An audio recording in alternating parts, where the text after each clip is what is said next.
What's up, Roxstars? It's Rox, and I am coming to you today with a review for Love and Hip Hop Hollywood, Season 5, Episode 12. So before I get started, let me just let you guys know. So in my last video that I did, people kept telling me that I have something in the corners of my mouth. And first of all, I don't know why people always got to tell you, it's after the fact. So what y'all want me to do about something if there is something in the corner of my mouth? But I kept on looking at the video and I was like, what are they talking about? I don't have anything in the corners of my mouth. Like, I just was looking and looking and looking, and then I was like, oh my God, you guys are seeing the rubber bands.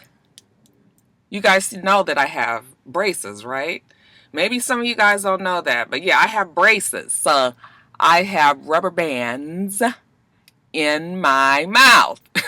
There's nothing else in the corners of my mouth. I mean, I really do inspect my face before I get on these, on these YouTube streets trying to make sure that I look, presentable. So I just wanted to make that clear that when you guys see something in my mouth, it is rubber bands. See?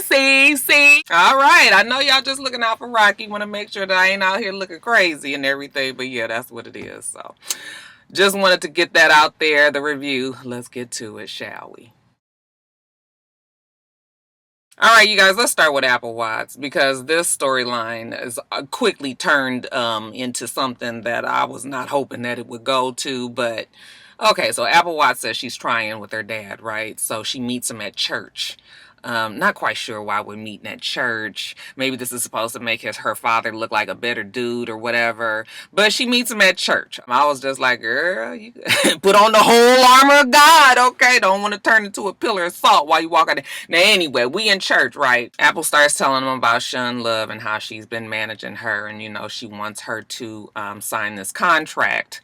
I guess to get her, well, she's trying to manage her and sign this contract, and she's not sure if she's ready to do that. So she's going to get a lawyer and consult the lawyer for his advice, to make sure that she is signing something that's not going to fuck her up, right?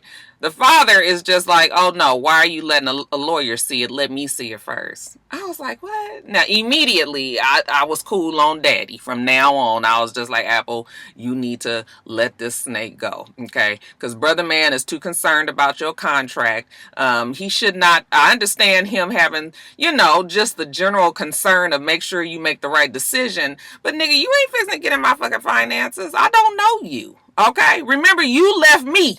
Okay, remember, you didn't try to take care of me. You took care of all the rest of your girls. He made it clear that he raised his other children with no problem, right? Okay, so no, don't think you fixing to come in here. And I was just like listening to him like, ugh. And then his whole little face and demeanor, I was just like, this motherfucker got a little bit of the old Hollywood, he feeling himself. He's on this TV show now, and he realizes that, he got some sort of 15 minutes. So might as well make the best of it. This is the way you want to do it, though? Apple girl, please. He telling her that she shouldn't trust Shun. And maybe she shouldn't, but she sure shouldn't trust you. Talking about he want to look it over for himself. I was like, please. So then she starts telling him about jail and how she's got to go do a couple of days or whatever.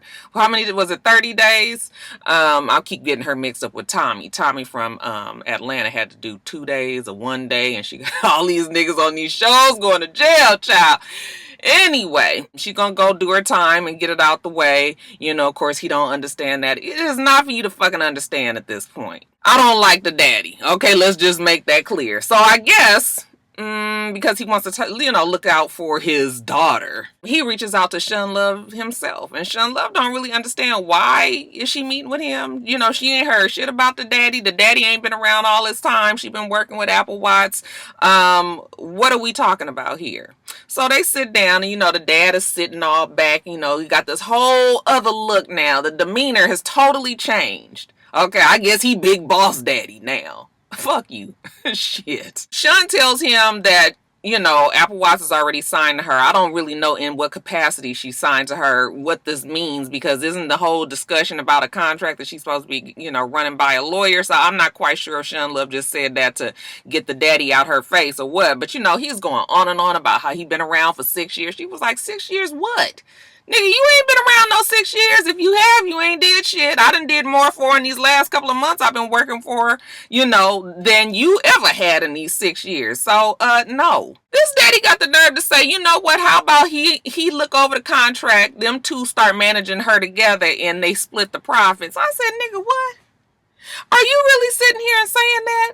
Do you understand how this sounds now? You supposed to be trying to get a relationship with your daughter, who has had a very rough life, who already doesn't really trust you. I mean, let alone know you. And now you talking about trying to split her fucking profits? Nigga, you got your motherfucking nerves. If you don't get your... that motherfucker look like he been baked. Don't he look like something's wrong?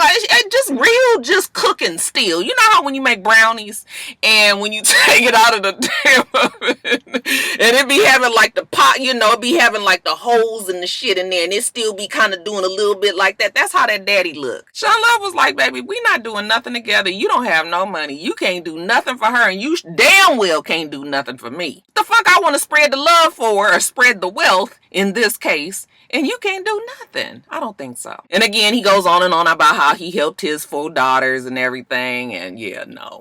Okay, I'm gonna need daddy to go some fucking where. Sit your ass down, you opportunist. On my fucking nerves.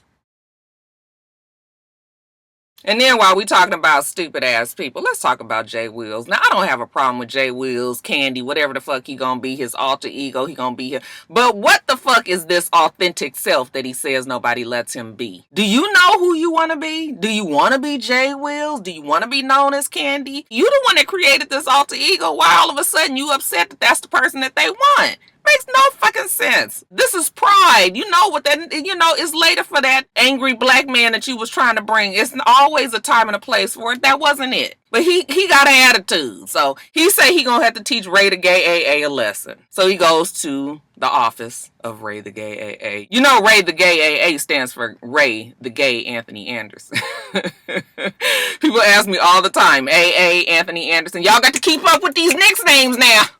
Nick's names. Nick names. See, the rubber band, sometimes they fuck up what you're trying to say.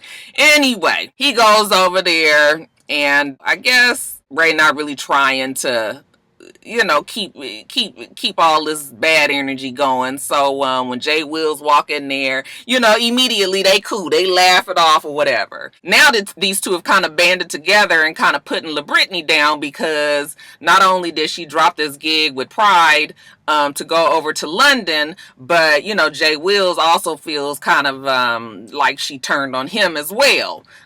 Not really sure why he feels that way, even though I can understand Ray the Gay AA being upset about her letting a gig that she had committed to go. But whatever. Really, really irks me about men these days, and it seems to be happening with both gay and straight men. Anytime that they want to come after a woman, the first thing that they want to talk about is, a stinky puss. And it's such a tired, first of all, have you fucked her? Okay, were you down in there to know something about her puss? It's just like, that's the immediate thing that's like the immediate comeback that I get so tired of hearing. And it annoyed me again in this situation, going on and on about her life-threatening odor. But you was just Ace Boon Coons with her. See, that's what I'm talking about. These motherfuckers on these shows, they ain't got no loyalty. I guess we shouldn't expect it from, people that, don't even really know each other. All that set aside, Jay tells Ray the Gay AA if he really wanted Candy at the Pride event, then he would bring Candy to the Pride event. Okay, that he could do this. And Ray the Gay AA is happy. Let's do this. So, now we at the Pride event. Ray the Gay AA is very happy that Candy is going to be making an appearance. You guys, I couldn't even be bothered to learn that song. I listened to them words over and over. I was just like, I don't know what he's saying. I can't keep on the beat, child. It's like it was just... And And he tells us that since La Older couldn't do her job, he's gonna fill in as Candy. So he does his little thing, and afterwards, we thinking that that's gonna be it. But remember, he has to get back at Ray the Gay AA. So then he starts to put all the business out there. Again, he can't be his authentic self. I don't really think Jay really knows exactly who that is at this point. You are two people. You created one of them. We need you to make up your mind who the fuck is this authentic person. But anyway, he wants to confront Ray the Gay AA in front of everybody. And, Ray the Gay AA was like, oh, hell no, we not doing that. We can walk over to the side and talk. Okay, this is real business. So they go over to the side and they get into this whole argument about, Ray the Gay AA been working in this whole industry, the gay industry before it was even accepted. So don't even be sit up here talking about, he had a problem with Jay Wills being one way and then Candy being his alter ego and everything. It's just like, I've been doing this a long fucking time before you even got into this mode where it's acceptable now. Okay, because this shit is acceptable now. We got Instagram people doing these kind of skits, and we got people all over, celebrating the differences in our sexuality and what we want. Okay, but back in the day, when I first started doing this shit, it wasn't accepted. So don't sit up here and try to insult me and make it seem like, but him and Jay Wills get into this whole argument, and I was just like, I mean, he's mad that they wanted Candy instead of Jay Wills. Am I the only one that's confused with this whole thing? Am I the only one? Oh, I saw my rubber band, y'all.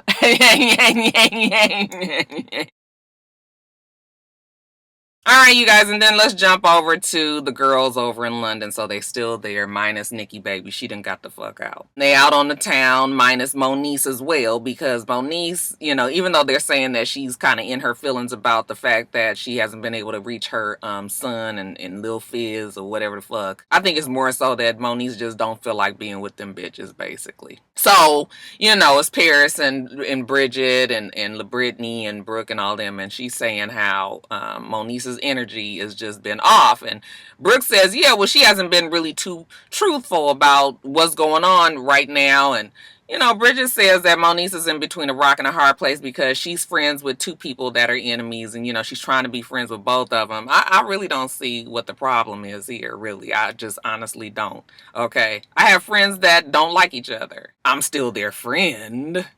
Am I supposed to get rid of all of my friends that you don't like? Child, it is ridiculous. Brooke is saying how she knows that there's still, an elephant in the room. There's still some unfinished business that she and Moniece has to take care of. And what is that? Well, when she gets in the car with Bridget, she's all bragging about the fact that Rockstar wants her to do the song that Moniece was going to do. She wants to let Moniece know that she stole it. All right. That's just it. She just wants to let her know. Like, she seems to be proud about the fact that she's a fucking backstabbing ass bitch. So messy. I wonder if she looks at this season. I mean, I know that they say that she's been on Instagram and talking about how, don't let the show fool you and it's just entertainment. But it's still a way to do it. You pitch yourself as the villain. I guess she thought it was cute, that she thought she was just being petty and messy, that she's such a pretty girl that, we all just gonna laugh along. But this bitch just get in everybody's mess, don't she? And it's just like, ugh.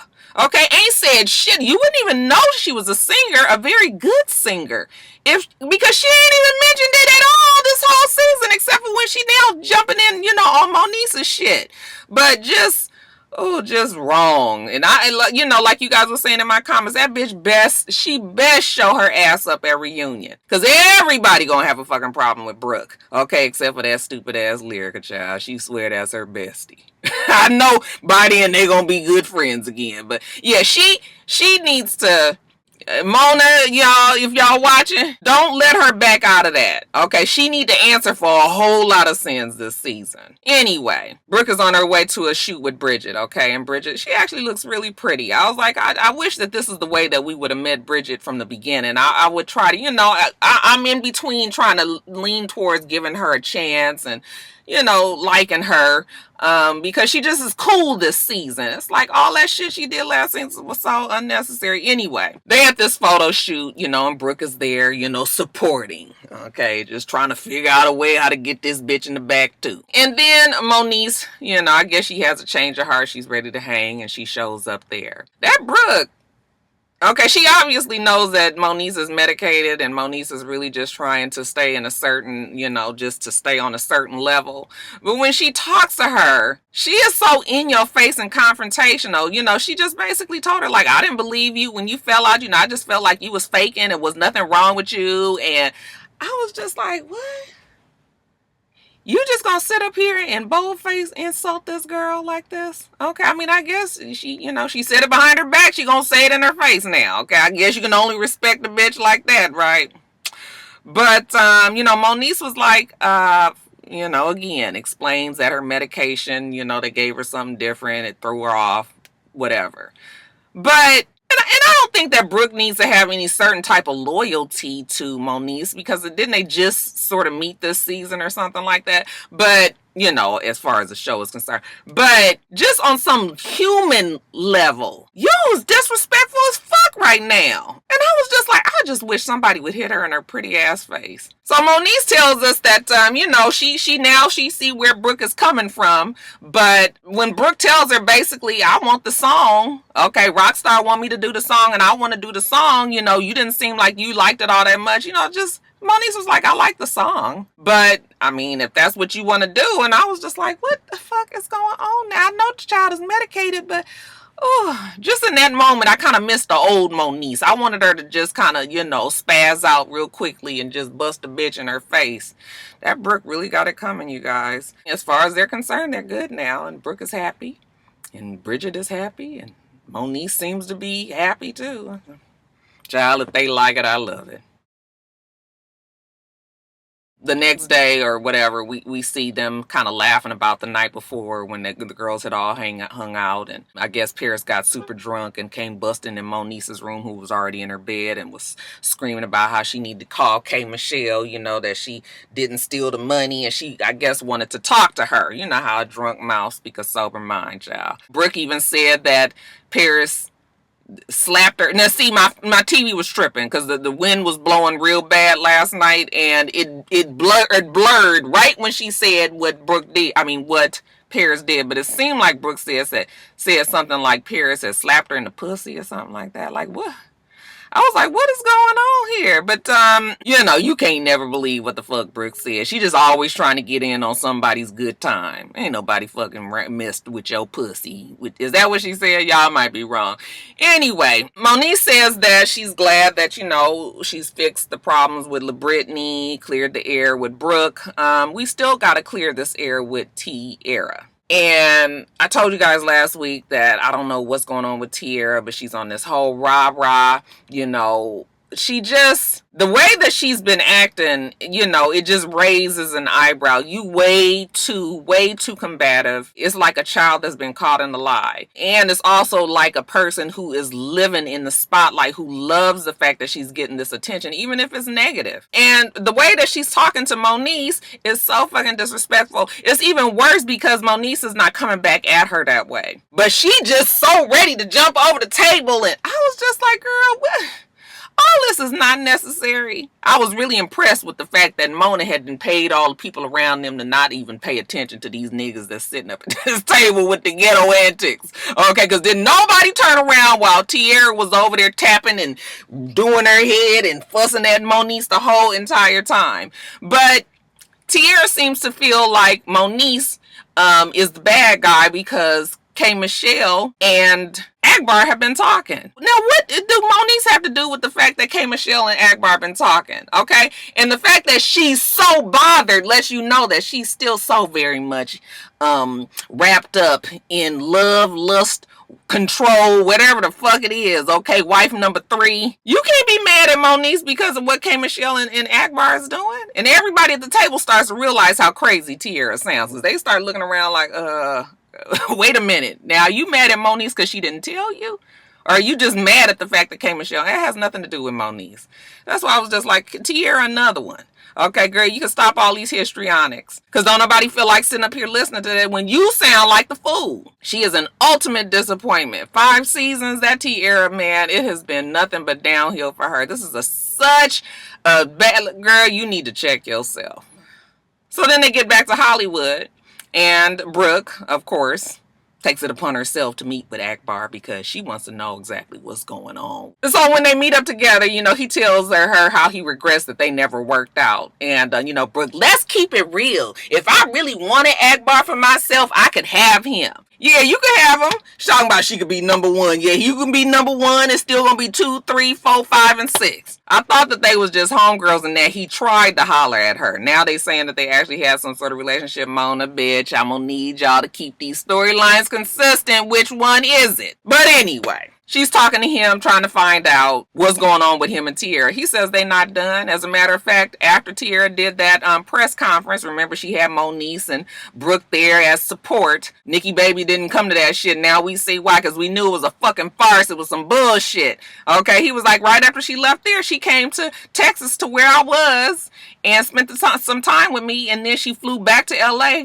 in time to make it to the London trip. So now, Brooke was like, what? We up there standing up there feeling sorry for her ass? I said, bitch, you was never feeling sorry. You was waiting for a moment just like this. But, yeah, they still kicking it, basically. And Brooke is now mad that she's been supporting Tiara this whole time, and it was a lie. Tiara even went so far as to tell him that if he dropped all the women that he had, then she would drop the case. And he has receipts. Now let's jump over to Paris. Paris is also back in LA, and she is shooting a movie with Amara La Negra. Y'all forgot that I used to say her name like that. They're in the trailers, and Paris is talking to her about London, how much it was so much drama and all of that. The girls wasn't getting along, whatever. What else is new? Okay, Amara La Negra should understand that. Okay, she also starts telling her about the whole situation with K. Michelle and how she used the Uber a couple of times, and K. Michelle turned it into this whole big thing about her stealing from her, and we got to hear the same story over and over and over. She wants to talk to her. Amara La Negra says, well, you're going to probably feel a certain way. She's always going to feel a certain way. But Paris was just like, no, K. Michelle was trying to break me. And so I really need to sit down and talk to her and get this shit straightened out once and for all. Because she's saying how K. Michelle tried to fuck up her career. Okay, and she just been hustling her ass for these last 3 years since she said that. And, now she's been blessed enough to have this movie role. So, she just wants to talk to K. Michelle. Did Amara La Negra, I know she has light eyes already, but did she have on like green contacts, or was that the eyeliner? I said, girl, you was doing it. Or was it her eyes? I kept on looking and looking. I was like, maybe it's her makeup. Like I said, I know her her eyes are light, but okay. So we see K. Michelle, and she says that she been busy making her 5th album. So, she ain't been with the girls and didn't go with them to London and whatnots. But she's sitting down with Moniece. Moniece is telling her how Paris was, talking about what happened with the whole Uber thing. And K. Michelle is still maintaining that it's not about the amount. Okay, it's about the principle. She stole from me. Okay, she did it willingly. She knew that I didn't give her permission to use my credit card for this Uber. When Brooke joins them, now it's going to take a turn for even the messier. And Brooke tells them how, she sat down with Akbar, and Akbar told her that Tiara, and him are still dealing with each other. And, she even had proof. And she showed the video of Akbar taking her to the airport and them kissing and all of that. And I mean, I guess it, unless it was timed or date stamped, it could have been any time, but still, they all laughing like, gosh, she done sat up here. Well, at least K. Michelle was laughing. Moniece was like, I done sat up there at the fucking press conference and she's still fucking around with his ass. That's why I was just like, girl, y'all need to leave that crazy ass Tiara alone. Okay, Tiara got a whole bunch of other issues. Talking about she needed to leave Moniece at the rehab. No, Moniece needed to leave you at the rehab. You need to still be there. So after she dropped that little tea on him, she was like, and did Moniece tell you how LaBrittany said that Moniece was giving you pleasure all between your legs? You know, K. Michelle started laughing, and Moniece was sort of looking like, oh my God, please don't get something else started. But K. Michelle laughed it off. And I was just like, what do that mean? But you guys know that Brooke, she is something special. And then lastly, you guys, because Brooke, you know, wants to have this conversation with K. Michelle once and for all and get it settled, you know, they having this conversation. Fuck, I thought that they already had the conversation. I thought we was already past it. But Paris said that K. Michelle is still going around making her look like she's the bad guy. And I was just like, well, you know, this is crazy. So anyway, they agree to meet at a little bar. Paris tells her that Moniece told her that that K. Michelle said that Paris was a bad friend for stealing from her, you know, in the Uber. And Paris just can't seem to understand why, you know, a couple of times that she used the Uber, you know, why K. Michelle had to blow it up and make it seem like she stole all this money from her and, you know, stole her credit cards and really tried to slander her name, you know, besmirchified. Shout out to Don King.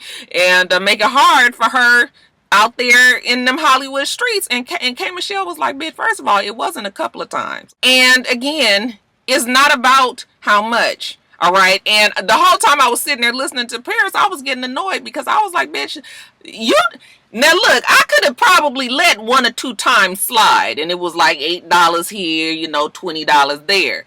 But the fact that you kept on using it, okay, you used it a good 8-9 times, at least that's what I can tell from on Instagram, because they post the receipts on Instagram after the show.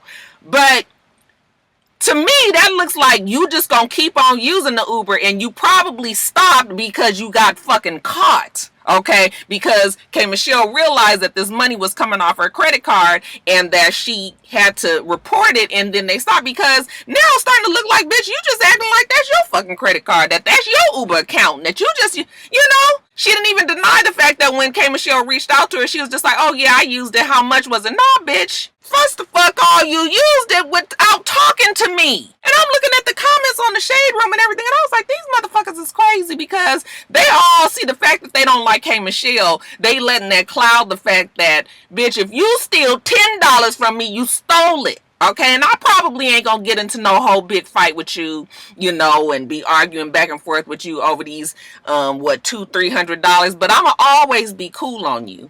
And K. Michelle didn't do nothing wrong by letting people know, okay, that you stole, bitch, cause that's the bottom line, you stole. I'm just good. Okay, I put it out there. Everybody know. Okay, make sure the bitch don't have access to your credit cards. That's all. She might be a good girl. She might be a cool girl. She just can't have your finances. That's all. So they go back and forth, and she want to pay K. Michelle back, and K. Michelle's like, what you got some ones? Like, no, I don't want your money. And Paris gets so upset, she just picks up her glass or her drink, and child, when I tell you, she threw that shit, and it hit K. Michelle, she was just like, oh. That shit was like it was reminiscent of Jennifer Williams' husband when he blasted her with that water as well. Caught K. Michelle by surprise. Now K. Michelle's saying that was right after she had just had her surgery. Of course, she couldn't get into no fight with Paris, and Paris knew that. But even though that shit was just like, oh damn, completely threw that drink on her. But Paris was just, Paris, you wrong. I'm sorry, you just wrong. And you just need to say, I was wrong. Bad judgment call. I'll do better next time. But all this, I get why K. Michelle is annoyed. Okay? You stole my shit. Bottom line. Alright, you guys, let me get off of here. I am at Panera Bread, about to pick me up an Asiago bagel. Don't that sound good, you guys? I heard it on the radio. I was like, ooh, I want that. So I'm about to pick that up and take it on back to work and get my day started. You guys make sure that you rate, comment, and subscribe to the channel. I'm itsrox. The channel's for itsrox, and everything else I do will be in the bottom bar. Alright. So I hope that you have a wonderful, wonderful rest of your day, and I plan on doing the same. Till next time, Roxstars. Bye.